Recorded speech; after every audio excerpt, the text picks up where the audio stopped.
ابو دجانہ صاحب الخرقۃ الحمراء،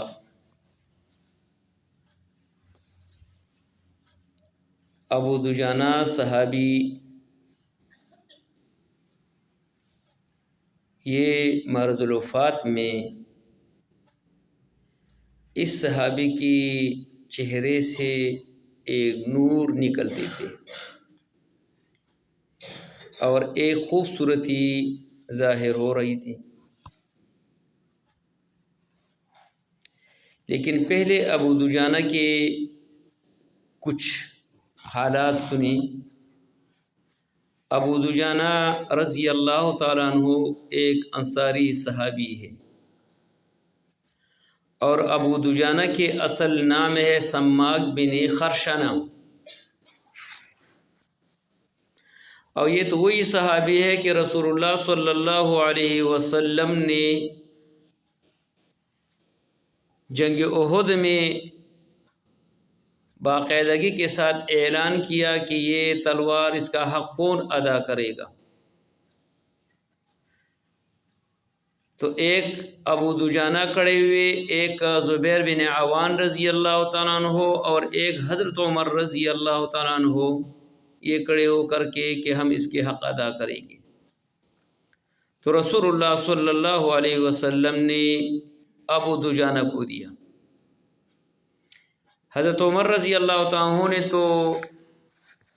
یہ محسوس نہیں کیا، البتہ زبیر بن عوان رضی اللہ تعالیٰ عنہ نے یہ محسوس کیا کہ میں اس کا پھوپھی کا بیٹا بھی ہوں، اور اس نے تلوار ابو دجانہ کو دیا، اس میں کیا صفت ہے؟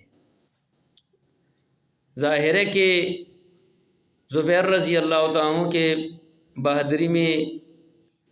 تو پورا قریش اس کے بہادری کے قائل تھے، حضرت عمر رضی اللہ تعالیٰ عنہ کے بھی۔ تو ابو دجانہ کو جو یہ تلوار دیا گیا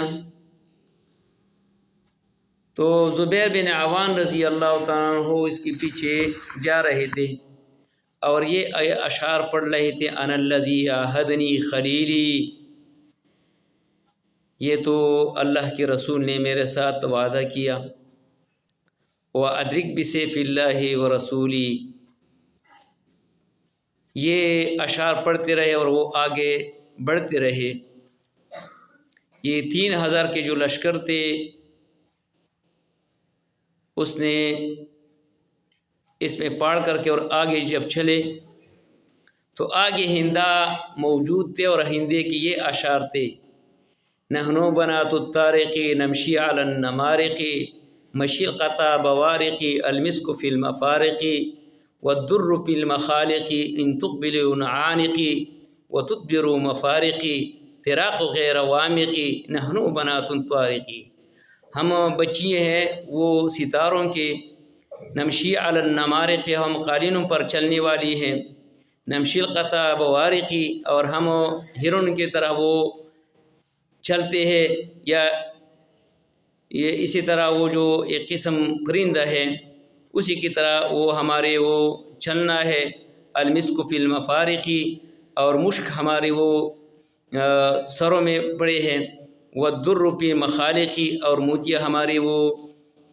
چادروں میں ہے، ان تقبلون عانقی، جو آگے وہ بڑھتے ہیں تو ان لوگوں کے ساتھ ہم وہ گلے لگاتے ہیں، وہ تدبروا مفارقی، اور جو جنگ سے بھاگتی ہے اور بھاگتے ہیں تو اسی کو ہم دھکے دے دیتے ہیں اور وہ اس کو ہم لعنت دے دیتے ہیں، نحنو بنات الطارقی۔ تو ابو دجانہ جو آگے بڑھے یہ اشعار پڑھتے رہے تو زبیر بن عوان رضی اللہ تعالیٰ عنہ نے کہا کہ آپ کیوں نہیں مارتے ہند کو؟ تو ابو دجانہ نے کہا کہ یہ رسول اللہ صلی اللہ علیہ وسلم کی تلوار ہے، اور ہم ایسے لوگوں کے خون سے وہ آلودہ نہیں کر لیتے ہیں جو وہ انتہائی کمزور ہے اور وہ جنگ وغیرہ کر نہیں سکتے ہیں۔ تو آگے بڑھے، اسی کے بارے میں یہ قول میں اور یہ حدیث میں پیش کرنا چاہتا ہوں کہ اس کے آخری وقت میں اس کے چہرے سے وہ نور آ رہے تھے، تو کسی نے سوال کیا کہ ابو دجانہ آپ کے چہرے سے یہ نور کیوں ٹپکتے ہیں اور وہ نکلتے ہیں؟ تو حضرت ابو دجانہ رضی اللہ تعالیٰ نے فرمایا کہ میرے یہ جو کرامت رب العالمین نے آخری وقت میں میرے سے صادر کی، اس کی بنیادی دو علت ہے، دو وجہ۔ نمبر ایک، وَذَلِكَ أَنِّي لَمْ أَتَكَلَّمْ فِيمَا لَا يَعْنِينِي، میں گفتگو ایسی چیز کے بارے میں نہیں کرتا ہوں جس میں میرے فائدہ نہیں ہے، یعنی جو نہ دنیاوی فائدہ ہو اور نہ اخروی فائدہ ہو، ایسی چیز میں گفتگو نہیں کرتا ہوں۔ ظاہر ہے کہ آج ہم پورے دن وہ گفتگو کرتے رہتے اور وہ تکتے نہیں اور اس میں کوئی فائدہ نہیں، تو یہ انسان کے یعنی نورانیت، یہ زیادہ گفتگو انسان کے چہرے کی نورانیت ختم کر دیتے ہیں۔ جو بندہ فضول گفتگو کرتے ہیں اور اس میں کوئی فائدہ نہیں ہے تو اس کے چہرے سے نورانیت چلے جاتے ہیں۔ اس لیے حضور علیہ الصلوۃ والسلام نے فرمایا والذی نفسی بیدہ ما عمل الخلائق بمثلہما، اللہ کی قسم ہے اسی ذات پر، یعنی جو عمل مخلوق کرتے ہیں اس سے بہترین کوئی عمل نہیں ہے۔ ان میں سے ایک عمل یہ بھی ہے جو گفتگو یعنی فضول گفتگو نہیں کرتے، یہ بہترین اعمالوں میں سے ہے، یعنی انسان اپنے زبان کو قابو رکھ کے۔ والثانی انی لم اصبح وفی قلبی غش لأحد من المسلمین بل اصبح وقلبی للمسلمین سلیما، جب میں صبح اٹھتا ہوں تو میرے دل میں کسی مسلمان کے لیے کوئی غش نہیں ہے، کوئی تنگی نہیں ہے، کوئی بغض نہیں ہے، بلکہ ہر مسلمان کے لیے میرے دل میں وہ ایک سلامتیاں پائے جاتے ہیں۔ لہٰذا جس بندے کے دل میں مسلمانوں کے لیے قدرت پائے جاتے ہیں، جس بندے کے دل میں کسی مسلمان اور کسی طالب العلم کے لیے وہ دل میں بغض رکھتے ہیں تو اس کے چہرے کی نورانیت ختم کر دیتے ہیں۔ یعنی انسان کی چہرے کی نورانیت کے لیے ایک بنیادی وجہ یہ بھی ہے کہ انسان کے دل میں بغض ہو کسی مسلمان کے لیے، حسد ہو کسی مسلمان کے لیے۔ اس لیے فضیل بن عیاض رضی اللہ تعالیٰ عنہ فرماتے ہیں لم یدرک من ادرک عندنا بکثرت صلاتہم و صیامہم انما ادرکوا بسلامت صدورہم و نصحہم، یعنی بڑے بڑے مرتبوں تک بندہ بہت زیادہ نماز کی وجہ سے اور بہت زیادہ روزوں کی وجہ سے نہیں پہنچتے ہیں کہ بندہ بہت زیادہ روزے رکھے یا بہت زیادہ نماز پڑھے،